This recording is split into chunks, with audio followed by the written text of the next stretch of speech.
Elroy, Elroy, Elroy. I'm still here. I'm still waiting.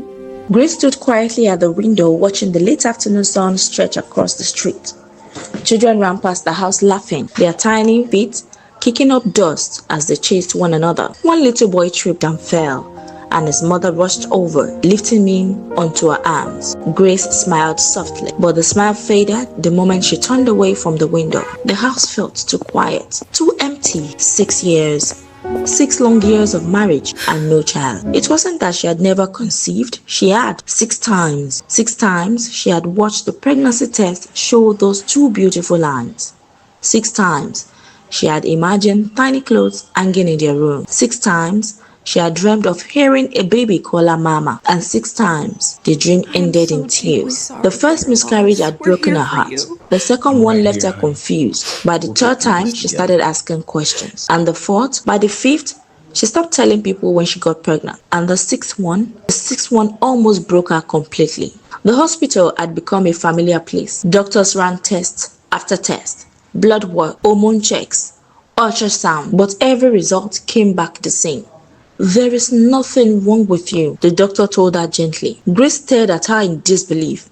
If nothing is wrong, she asked quietly, then why do I keep losing my babies? The doctor had no answer. Her husband, Raymond, tried his best to remain strong for both of them. He attended every hospital visit, held her hand through every painful moment, and prayed with her every night. But even Raymond had his breaking point. One evening, as they walked home from church, Grace noticed something she had begun to dread. 3 women stood outside a nearby house, laughing and comparing their children. One of them had gotten married 2 years after Grace. She already had 2 children. Another woman had just given birth to twins. Grace lowered her head as they passed. She could feel their eyes on her. Sometimes it wasn't even words. Sometimes it was just the silence. But not everyone stayed silent. At a family gathering one afternoon, Raymond's aunt pulled Grace aside. Grace, the older woman said, lowering her voice, you have been married for 6 years now. Grace nodded politely. The woman said, you know, in our family, children come quickly. Grace felt her chest tighten. We are praying, Ma. The woman leaned closer. Prayers are good, she said. But maybe you should also think about other options. Then Grace frowned slightly. What do you mean, Ma? Adoption. Or perhaps allowing Raymond to take another wife. Grace felt the ground shift beneath her feet. She forced a smile, excused herself, and walked quickly to the bathroom. The moment she closed the door behind her, the tears came. Another day, while visiting Raymond's mother, the conversation became even more painful. His mother sat quietly before saying, my son deserves children. Grace's heart pounded. I know, Ma, she whispered. The older woman looked at her with a heavy expression. You are a good woman, Grace, but if you cannot give him a child. She didn't finish the sentence. She didn't have to. The meaning hung in the air like a storm cloud. That night, Grace cried herself to sleep. Even simple things became painful now. One afternoon, she walked into a store to buy groceries. As she passed one aisle, something caught her eye. Tiny baby clothes, soft socks, little shoes no bigger than her palm. Grace picked up a small baby dress and held it in her hand. Her fingers trembled. She imagined dressing her daughter in it. Then suddenly, the weight of her reality crashed into her. Her vision blurred. She placed the dress back on the shelf and rushed out of the store before anyone could see her crying. But the hardest nights were the quiet ones. The nights when everyone else had gone to sleep. The nights when the world felt still. One of those nights, Grace knelt beside her bed. Her heart was heavy. Her soul felt tired. Tears streamed down her face as she lifted her eyes towards heaven. God, she whispered. Her voice trembled. Do you still see me? Have you forgotten More me? tears fell. Elroy. Do you still see me? She had learned that name in church. Elroy, the God who sees. But tonight, she just felt invincible. Am I not your child? She cried. Have you forgotten me? Her shoulders shook as years of pain poured out. Then suddenly, the room felt different. Not louder, not brighter, just peaceful. Grace slowly lifted her head, and in the stillness, she sensed a gentle presence beside her. In her spirit, she saw something that left her speechless. A hand holding a small glass bottle. The hand moved gently beneath her face, catching the tears from falling from her eyes. Grace watched in wonder. Then a soft voice spoke into her heart. My child, your tears are not forgotten.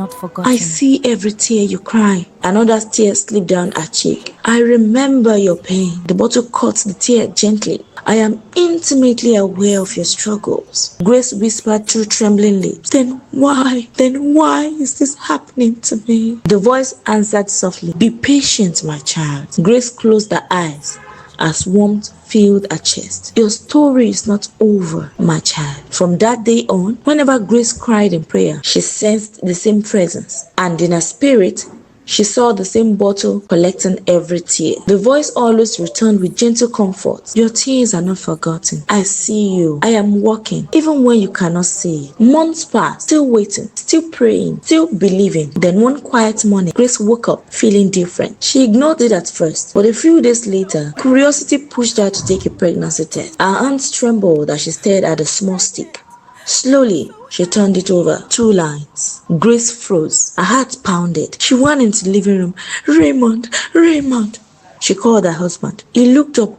What's wrong, baby? She handed him the test. His eyes widened. Moments later, they were both crying and laughing. But fear lingered. They had been here before. Yet, this pregnancy felt different. Every doctor's visit brought good news. Every scan showed growth. Months later, during an ultrasound, the doctor suddenly smiled. Well, he said, this is interesting. Grace frowned. What is it, doctor? The doctor turned the screen towards them. 2 heartbeats. Great gasps. Twins? A boy and a girl. 7 months later, Grace held them in her arms. 2 tiny miracles.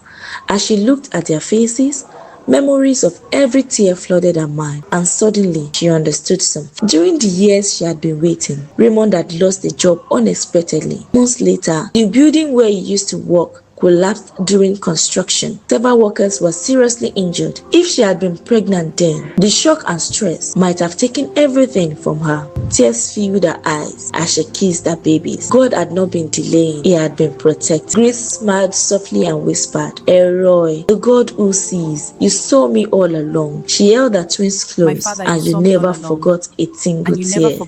Thank you, Baba. If this story touched your heart, take a moment to like this video and subscribe to the channel for more powerful and inspiring stories. And if you have ever gone through a season where you felt forgotten or unseen, share your experience in the comments below. Someone reading your story today might find hope because of it. Remember this, even in the silence, even in the waiting, not a single tear is ever wasted.